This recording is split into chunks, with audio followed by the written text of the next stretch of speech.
আমার নাম জুনায়েদ খান। আজ আমি আমার যে ঘটনাটি শেয়ার করতে যাচ্ছি সেটি একটি কালো জাদুর ঘটনা। এই কালো জাদু আমাদের সাথে যা কিছু করেছে, আমরা যে সমস্ত অভিজ্ঞতার মুখোমুখি হয়েছি, তার সবটুকুই আমি আপনাদের সামনে বিস্তারিতভাবে বর্ণনা করব। তারপর আপনারা নিজেরাই সিদ্ধান্ত নেবেন আমি যেটাকে কালো জাদু বলছি সেটা কি আসলেই কালো জাদু ছিল নাকি সম্পূর্ণ অন্য কিছু। আমরা আগে অনেক বছর ধরেই বিদেশে থাকতাম। হঠাৎ করে বাংলাদেশে আসার প্রোগ্রাম হলো। সবার আগে আমাদের থাকার জন্য একটা বাড়ির ব্যবস্থা করা হলো, কেননা দেশে আমাদের থাকার মতো কোনো বাড়ি নেই।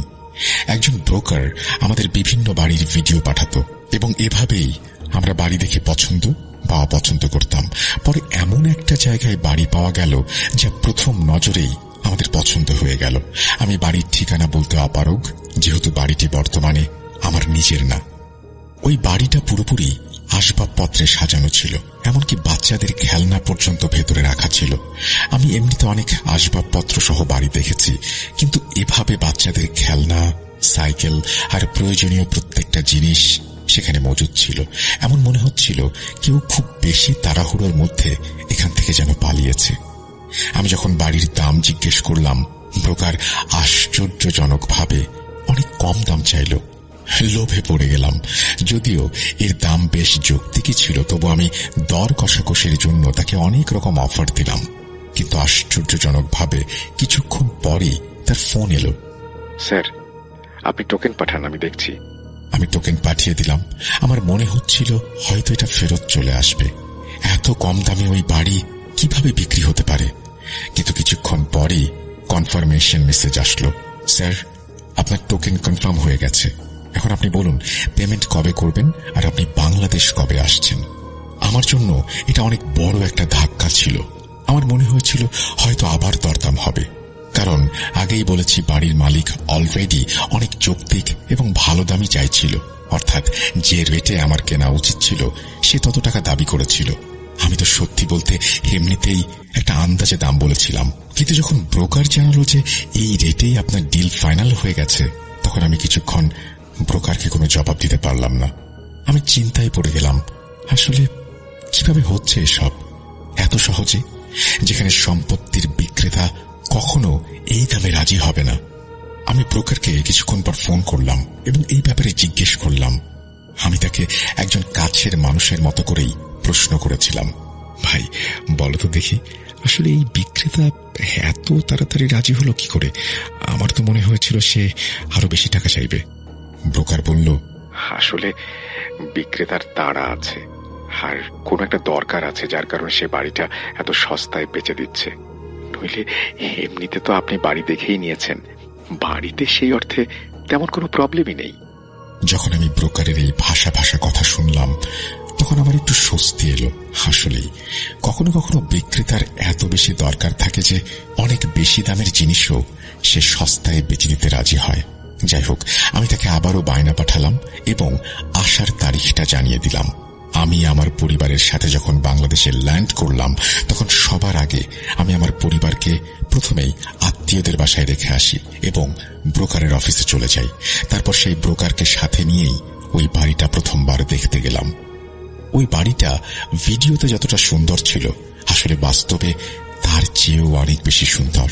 আমি যখন তাকে জিজ্ঞেস করলাম, মালিক কোথায়, আমাকে মালিকের সাথে দেখা করিয়ে দাও, সে বলল, স্যার উনি তো ট্রান্সফারের দিনই আসবেন, ওনার শরীর ঠিক নেই, এই কারণে আমি ওনাকে ডাকতে পারছি না। আমার মনে হলো যখন মালিক নিজেই দেখা করতে চাচ্ছে না, তখন আমার আর এই জেদ দেখানোর দরকার কি? আমি তো তার কাছ থেকে শুধু এটা জানতে চাচ্ছিলাম যে বাচ্চাদের খেলনা পর্যন্ত সে এইখানে কেন রেখে দিয়েছে। আসবাবপত্রের বিষয় পর্যন্ত না হয় বোঝা যায়, কিন্তু বাচ্চাদের কাপড়, খেলনা, তাদের ব্যবহারের জিনিসপত্র, এমনকি মহিলাদের কাপড় যে আলমারিতে ছিল সেটাও সেভাবেই আছে। শুধু এই অদ্ভুত জিনিসটাই আমাকে উদ্বেগের মধ্যে ফেলে দিচ্ছিল। কিন্তু যেহেতু ডিল হয়েই গিয়েছিল, তাই আমি আপাতত সব জিনিসকে উপেক্ষা করলাম। আল্লাহর কাছে দোয়া করলাম, আল্লাহ তাআলা, আমি তো এটা নিয়েই ফেলেছি, আমার জন্য এটাকে তুমি মঙ্গলকর করো। তারপর আমি কিছুক্ষণের জন্য আমার আত্মীয়দের বাসায় গেলাম। স্ত্রী, ছেলে আর কন্যাকে নিয়ে ফিরে এলাম। আমার মেয়ে এসেই দেখে তার সব পছন্দের পুতুলগুলো সেখানে রাখা আছে। সে মুহূর্তেই ওই ঘরটা পছন্দ করে ফেলল আর যেতেই খেলনা দিয়ে খেলা শুরু করলো। আমার ছেলেও তার ঘর পছন্দ করে ফেলল, যেখানে আগে থেকেই প্লে স্টেশন রাখা ছিল, জগিং মেশিন রাখা ছিল, বক্সিং গ্লাভস, ব্যাডমিন্টনের র্যাকেট, মানে খেলাধুলার প্রত্যেকটা জিনিস সেখানে আগে থেকেই মজুদ। এমন মনে হচ্ছিল ওই লোকগুলো 1 সেকেন্ডের নোটিসে এখান থেকে বেরিয়ে পালিয়েছে। আমি যখন ব্রোকারকে জিজ্ঞেস করলাম, এই বাড়ি পরিষ্কার কে করিয়েছে? ব্রোকার বলল, স্যার, চাবি আমার কাছেই ছিল, আমি এসব পরিষ্কার করিয়েছি। তারপর যখন ট্রান্সফারের দিন এলো, আমি অফিসে পৌঁছে গেলাম। সেই অদ্ভুত মালিক তখনও আসেনি। সে ঠিক তখনই এলো যখন ট্রান্সফারের টাইম হয়ে গেল। সে এলো, আমার সাথে হাত মেলালো। আমি তাকে অনেক প্রশ্ন করতে চাচ্ছিলাম, কিন্তু সে ট্রান্সফার করিয়েই আমার কাছ থেকে পে অর্ডার নিল এবং চলে গেল। সে একবারও ফিরে তাকালো না। আমি খুব অবাক হচ্ছিলাম এই ভেবে যে কি ধরনের অভদ্র আর অসামাজিক লোক। আমি তার সাথে কথা বলার চেষ্টা করেছিলাম, কিন্তু সে শুধু হ্যাঁ বা নাতে মাথা নেড়েছিল। মনে হচ্ছিল সে খুব চিন্তিত বা ভীত। যাই হোক, তারপর আমরা 2-3 দিন পরই ওই বাড়িতে সম্পূর্ণভাবে উঠে গেলাম। আমাদের খুব বেশি পরিশ্রম করতে হলো না। আমাদের নিজেদের আসবাবপত্র বা জিনিসপত্র তেমন কিছুই ছিল না। ভেবেছিলাম বাংলাদেশে গিয়ে নতুন করে কিনে নেব, দরকারই পড়ল না। কিন্তু আমাদের জীবনের আসল পরীক্ষাটা শুরু হলো এরপর। আমি, আমার স্ত্রী আর আমাদের 2 বাচ্চা, এই ছিল আমাদের পরিবার। যেহেতু আমার এখানে একটা নতুন ব্যবসা শুরু করার কথা ছিল, এই কারণে আমি তখনও কোনো কাজ শুরু করতে পারছিলাম না। 1-2 মাস বিশ্রাম করার পর আমি ভেবেছিলাম এটার ওপর কাজ শুরু করব, ব্যবসা করব। এই কারণে আমি বাড়িতেই থাকতাম। বাচ্চাদেরও আমি স্কুলে ভর্তি করিয়ে দিয়েছিলাম। কিন্তু কাকতালীয়ভাবে তখন গরমের লম্বা ছুটি চলছিল। ঠিক এই কারণে বাচ্চারাও সারাদিন বাড়িতেই থাকত। যখন আমরা বাড়িতে উঠলাম, তখন আমাদের এক প্রতিবেশী এলেন। তিনি বাড়ির বেল বাজালেন। আমি একজন দারোয়ান রেখে দিয়েছিলাম। সেই এসে জানালো, সাহেব, আপনাকে বাইরে কেউ ডাকছেন। আমি যখন বাইরে গেলাম, দেখলাম এক ভদ্রলোক দাঁড়িয়ে আছেন, যাকে প্রথম দেখায় বেশ মার্জিত এবং ভদ্র একজন মানুষ মনে হচ্ছিল।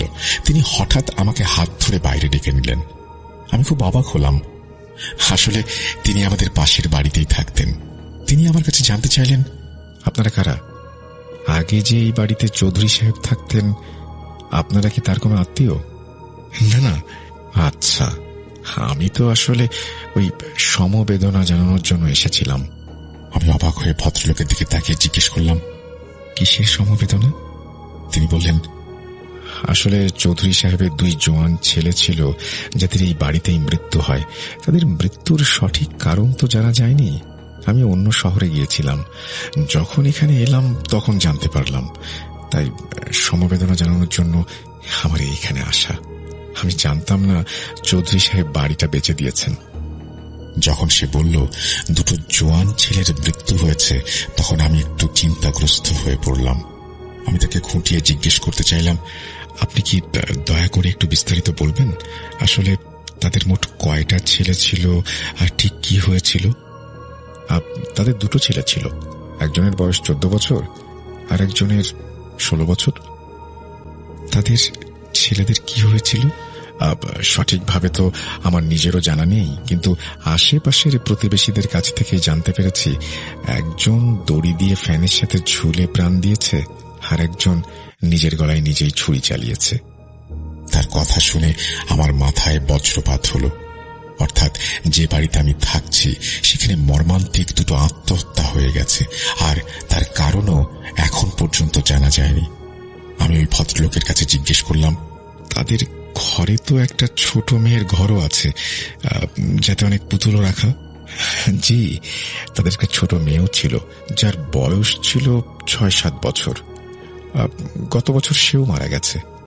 আমি হকচকিয়ে ভাবতে লাগলাম, মেয়েও মারা গেছে? আমি যখন কারণ জিজ্ঞেস করলাম, তিনি বললেন, কারণ তো আমার জানা নেই। চৌধুরী সাহেব তো এটাই বলেছিলেন যে সে অসুস্থ ছিল। আমরা তো সবসময় তাকে হাসতে খেলতেই দেখেছি। আমি আমার প্রতিবেশীর কাছে জিজ্ঞেস করলাম, চৌধুরী সাহেব এই বাড়িটা কবে কিনেছিলেন? তিনি বলতে লাগলেন, 2 বছর আগে। তিনি নিজেই এটা বানিয়েছিলেন। আসলে আমি বুঝতে পারছিলাম না এই প্রতিবেশী যা কিছু বলছিল তার মধ্যে কতটা সত্যি আর কতটা মিথ্যা। এই কারণে আমি ফয়সালা করলাম আমার আশেপাশে আরো প্রতিবেশীদের সাথে দেখা করব আর তাদের কাছ থেকে এই ব্যাপারটা নিশ্চিত হব।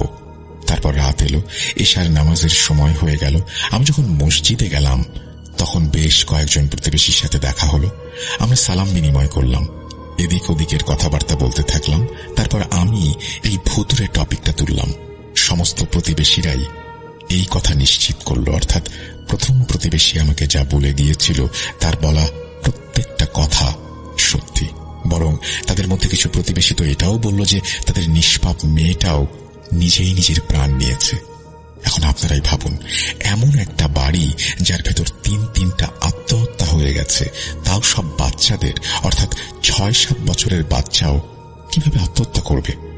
আর তারপর একটা 14 বছর আর একটা 16 বছরের। বিশ্বাস করুন, আমার তো বাচ্চাদের জন্য চিন্তা হতে লাগলো। আমার ভেতরে একটা তীব্র ভয়ের অনুভূতি দলা পাকিয়ে উঠল। একদিন রাতের ঘটনা, আমার ছেলে আর মেয়ে দুজনেই ভয়ে কাঁপতে কাঁপতে দৌড়াতে দৌড়াতে এলো। তারা আমাদের দরজায় জোরে জোরে ধাক্কা দিচ্ছিল। আমরা জলদি উঠলাম। যখন দরজা খুললাম, আমার মেয়ে তার মাকে জড়িয়ে ধরল আর আমার ছেলে আমার হাত ধরে টানতে লাগলো, বলতে লাগলো, আব্বু, আমি একজন মহিলাকে দেখেছি, সে আমাদের বাড়িতে হাঁটাহাঁটি করছিল। আমি সাথে সাথে দারোয়ানকে ফোন করলাম। সে তড়ি ঘড়ি করে তার বন্দুক সহ ভেতরে চলে এলো। পুরো বাড়ির তল্লাশি করার পর সেখানে কাউকেই দেখা গেল না। আমি দারোয়ানকে বাইরে পাঠিয়ে দিলাম, কিন্তু আমার বাচ্চাদের আমার সামনে বসালাম আর বললাম, একটু খুলে বলো তো ঠিক কি হয়েছিল। আমার বাচ্চারা বলতে লাগলো, আপু, আমার খুব পিপাসা পেয়েছিল, আমি বাইরে এলাম। আপু আগেই ফ্রিজের কাছে দাঁড়িয়েছিল, হয়তো তারও ফ্রিজ থেকে কিছু নেয়ার ছিল। আমরা দুজনেই ফ্রিজের কাছে দাঁড়ানো। আমরা দেখলাম রান্নাঘরের কাছে একটা মহিলা দাঁড়িয়ে আছে, আমাদের দেখছে। আমরা যখন চিৎকার করে ওখান থেকে পালালাম, আপনাদের ঘরের দিকে আসছিলাম, তখন সে রান্নাঘরে চলে গেল। আমি জানি না রান্নাঘরের ভেতর থেকে সে হঠাৎ কোথায় গায়েব হয়ে গেল। অর্থাৎ আমার ছেলে মেয়ে দুজনেই ওই মহিলাকে দেখেছিল। আমি আমার মেয়েকে আলাদা করে জিজ্ঞেস করলাম, সে ঠিক একই কথা বলল। অর্থাৎ তাদের কোনো বিভ্রম হয়নি, তারা আসলেই কোন একটা ভয়ঙ্কর মহিলাকে দেখেছে। সেই রাতে তো আমি বাচ্চাদের কাছে শুয়ে থাকলাম, কিন্তু এইসব অদ্ভুত ঘটনা আমাকে তীব্র উদ্বেগের মধ্যে ফেলে দিল। প্রথমত এই আত্মহত্যার ঘটনাগুলো, আর তারপর ঘরের মধ্যে আমার বাচ্চাদের জন্য চিন্তা হতে লাগলো। কারণ আগেও এই বাড়িতে যতগুলো মৃত্যুর ঘটনা ঘটেছে তা শুধু বাচ্চাদের সাথেই ঘটেছিল। আমি আমার স্ত্রীকে এই ব্যাপারে এই জন্য কিছু বলিনি যে সে দুশ্চিন্তা করবে। আমি চাচ্ছিলাম এই ভয়াবহ সমস্যার সমাধান আমি নিজেই বের করব। তারপর কিছুদিন পর আমার ছেলে আর মেয়ে দৌড়াতে দৌড়াতে এলো আমার কাছে। তারা বাইরে খেলছিল। এই ভয়ঙ্কর মহিলাকে সেখানেও চুপচাপ তারা দাঁড়িয়ে থাকতে দেখেছে। আমি যখন তাদের জিজ্ঞেস করলাম দারোয়ান কোথায় ছিল, তারা বলল সে ওয়াশরুমে গিয়েছিল। আমি দারোয়ানকে ডাকলাম, বলো, তুমি কাউকে দেখেছ? না সাহেব, আমি তো দেখিনি। আমি সেদিনই পুরো বাড়িতে দ্রুত ক্যামেরা ইনস্টল করলাম। একদিন রাতের অন্য একটি ঘটনা, আমার মেয়ের সাথে কথা বলার জন্য ওর ঘরে গেলাম, কিন্তু তাকে ঘরে দেখতে পেলাম না। আমি 10 মিনিট পর আবার গেলাম, সে তখনও ছিল না। আমি আমার স্ত্রীকে ডাকলাম, একটু ওয়াশরুমে গিয়ে দেখো তো ওখানে আছে কিনা। আমার মেয়েটা এতক্ষণ ধরে কোথায়? আমার স্ত্রী যেই ওয়াশরুমের দরজা খুলল, সামনেই আমাদের মেয়েটা টাইলসের ওপরে অচেতন অবস্থায় পড়ে আছে দেখল। আমরা তাকে জলদি উঠিয়ে হাসপাতালে নিয়ে গেলাম। হাসপাতালে ডাক্তাররা চেক করলেন। তারা জানালেন তার পেটে অনেক পানি ভরা, এমন লাগছিল তাকে জোর করে পানিতে ডোবানো হয়েছে। তারপর ডাক্তারদের অক্লান্ত পরিশ্রমের পর আল্লাহ তাআলা আমার মেয়ের ওপর রহম করলেন, সে হুঁশ ফিরে পেল। আমরা সবাই জানতে চাচ্ছিলাম তার সাথে ঠিক কি হয়েছিল। তার ওয়াশরুমের বাথটাব ছিল, কিন্তু যদি সে পানিতেই ডুবে থাকে তাহলে কে তাকে বের করে টাইলসের উপরে শুইয়ে দিল? আমরা সবাই অধীর আগ্রহে অপেক্ষায় ছিলাম সে আমাদের সবকিছু বলার অবস্থায় আসবে। আমি কিছুতেই বুঝতে পারছিলাম না কি ঘটেছিল সেদিন তার সাথে। তারপর আমার মেয়ে পুরোপুরি হুঁশে এলো আর ডাক্তাররা অনুমতি দিলেন এখন আমরা তার সাথে কথা বলতে পারি, প্রশ্ন করতে পারি। আমি প্রশ্ন করলাম, বলো তো মা, আসলে কি হয়েছিল? তোমাকে টাইলসের উপরে শোয়া অবস্থায় পাওয়া গিয়েছিল কিভাবে? বাবা, আমি তো গোসল করতে গিয়েছিলাম। আমি বাথটাবে বসে গোসল করছিলাম। হঠাৎ করে সেই একই মহিলাকে ওয়াশরুমে দেখতে পেলাম। তারপর আমার মনে হলো কেউ একজন যেন আমাকে সজোরে মাথা ধরে পানির ভেতরে ডুবিয়ে দিল। আমার হাত পা ছুটছিলাম আমি, কিন্তু সে আমাকে বাইরে আসতে দিচ্ছিল না। এরপর আমি বেহুশ হয়ে গেলাম, আর কিছু মনে নেই। এই কথা শুনে আমার পায়ের তলা থেকে যেন মাটি সরে গেল। অর্থাৎ সেই একই সবকিছু রিপিট হচ্ছিল, যা ঠিক ওই চৌধুরী সাহেবের বাচ্চাদের সাথে ঘটেছিল। আল্লাহ না করুন আমার মেয়ের সাথে যদি কিছু হতো, তাহলে সবাই এটাই মনে করত যে এটা একটা দুর্ভাগ্যজনক আত্মহত্যা। আমি অতিরিক্ত মাত্রায় ভয় পেয়ে গিয়েছিলাম। এই মারাত্মক ভয়ের পরেই আমি আমার স্ত্রীকে ঘটে যাওয়া সমস্ত ঘটনা সত্যি সত্যি বলে দিলাম। সে আমার উপরে খুব রেগে গেল। আপনি এই সব কিছু আমাকে আগে বলেননি কেন? এটা আমাদের বাচ্চাদের জীবনের প্রশ্ন, আর আপনি এটাকে গুরুত্ব দেননি। তুমি শুধু বাচ্চাদের উপর কড়া নজর রাখো, আমি জলদি কিছু একটা ব্যবস্থা করছি যাতে এই বাড়ি থেকে বেরিয়ে যেতে পারি। আমি বাচ্চাদের বিছানা সেদিনই আমার নিজের ঘরে নিয়ে আসলাম। তাদের সব সময় চোখের সামনে রাখতাম। কোথাও বাইরে বেরোলেও এই কাজটা আমার স্ত্রী করত। সে ওয়াশরুমে যাওয়ার সময়, আসার সময় সব জায়গায় বাচ্চাদের উপর নজর রাখছিল। আমি খুব বিপদে পড়ে গেলাম। আমি আমার জমানো সব টাকা এই বাড়িটার পেছনে বিনিয়োগ করেছিলাম। বাকি কিছু ছিল আমার ব্যবসার জন্য, কিন্তু এই সময় সবচাইতে গুরুত্বপূর্ণ ছিল আমার বাচ্চারা। আমি ব্রোকারকে সেই দিনই ফোন করে বললাম যে আমার জন্য বাড়ির ব্যবস্থা করো, যে কোনো বাড়ি হোক, যত টাকা লাগুক, আমি এক্ষুনি ভাড়ায় যেতে চাই। পরদিনই ব্রোকারের কল চলে এলো। স্যার, একটা বাড়ি আছে, আপনি আসুন, ভিজিট করে নিন আর ডান করে দিন। আমি আমার স্ত্রীকে এই ব্যাপারে জানিয়ে দিলাম আর বাড়ি দেখার জন্য বেরিয়ে গেলাম। যখন আমি সেই ব্রোকারের কাছে পৌঁছালাম, সে আমাকে নিয়ে বাড়ি দেখতে চলে গেল। আমি তখনই সেই বাড়িওয়ালাকে ডাকলাম। ওখানেই ভাড়ার চুক্তিপত্র লেখালাম আর তাকে টাকা পয়সা দিয়ে পরের দিনই শিফট হওয়ার কথা বলে চলে আসলাম। আমাদের ডিল যখন ফাইনাল হচ্ছিল, ঠিক সেই সময় আমার স্ত্রীর কল আসতে লাগলো। আমি বুঝলাম সে হয়তো জানতে চাইছে আমি কোথায়, দেরি হচ্ছে কেন। আমি কলটা ধরলাম না। এটাই ভাবলাম এই বাড়িওয়ালাকে একটু বিদায় করে নিই, তারপর স্ত্রীকে খুশির খবরটা দিব। কিন্তু আমি তখন কি আর জানতাম এটা আমার জন্য একটা ভয়াবহ দুঃসংবাদ যা তখন অপেক্ষা করছিল। আমি যখন সেই বাড়িওয়ালার সাথে কথা বলে বের হলাম, আমার স্ত্রীকে কল করলাম, সে জানালো সে হাসপাতালে। আমি যখন বিস্তারিত জিজ্ঞেস করলাম, বললাম সব ঠিক আছে তো, কি হয়েছে? সে আমাদের ছেলের নাম নিয়ে বলতে লাগলো, ও ছাদ থেকে লাফ দিয়েছে। আপনারা কল্পনাও করতে পারবেন না তখন আমার মনের ওপর দিয়ে কি বয়ে গিয়েছিল। আমি পাগলের মতো, প্রায় অন্ধের মতো গাড়ি চালিয়ে কোন রকমে হাসপাতালে পৌঁছালাম। সেখানে গিয়ে জানতে পারলাম আমার বাচ্চার দুটো পাই নষ্ট হয়ে গেছে। ডাক্তাররা তখন আপ্রাণ চেষ্টা চালাচ্ছে তার প্রাণ বাঁচানোর জন্য। সে প্রায় 3 দিন আইসিইউতে ছিল। আল্লাহর রহমতে সে প্রাণ তো ফিরে পেল, কিন্তু পা দুটো চিরকালের মতো হারালো। আমার এই ছেলেটা শুধু কেঁদেই যাচ্ছিল, অঝরে কাঁদছিল। আমি জিজ্ঞেস করলাম, বাবা একটু বলো তো কি হয়েছিল? বাবা, আমি সেই ভয়ঙ্কর মহিলাটাকে দেখতে পেলাম। সে বারবার আমার কানে কাছে এসে বলছিল, লাফ দাও, লাফ দাও। আমি সেই সময় ছাদে ফুটবল খেলছিলাম। আমার বারবার ওই মহিলার কথা কানে আসছিল। তারপর জানি না কেন আমি তার কথা মেনে নিলাম। আমি ভাগ্যবান ছিলাম, আমার দুটো বাচ্চাই কোনো মতে বেঁচে গিয়েছিল। আমার ওই চৌধুরী লোকটার উপর খুব রাগ হচ্ছিল, কেননা এই অভিশপ্ত লোকটা আমাকে যে বাড়িটা দিয়েছিল সেখানে তার নিজের বাচ্চাদেরও মৃত্যু হয়েছে। সেই ভয়াবহ খবরটা আমাকে দেবে না। সবার আগে আমি আমার পরিবারকে নতুন সেই বাড়িতে শিফট করালাম। এখন আমি এই বাড়িটা বেচতে চাচ্ছিলাম, কিন্তু এই অবস্থায় নয়। আমি চাইছিলাম না নতুন কোনো পরিবার আবার এই ক্ষতির শিকার হোক। তারপর আমি আমার এক বন্ধুর সাথে এই নিয়ে কথা বললাম। সে এই ধরনের পীর ফকিরদের ব্যাপারে ভালোই জানত। সেই আমাকে ভরসা দিয়ে একজন পীরের কাছে নিয়ে গেল। আমি পুরো ঘটনা তাকে বললাম।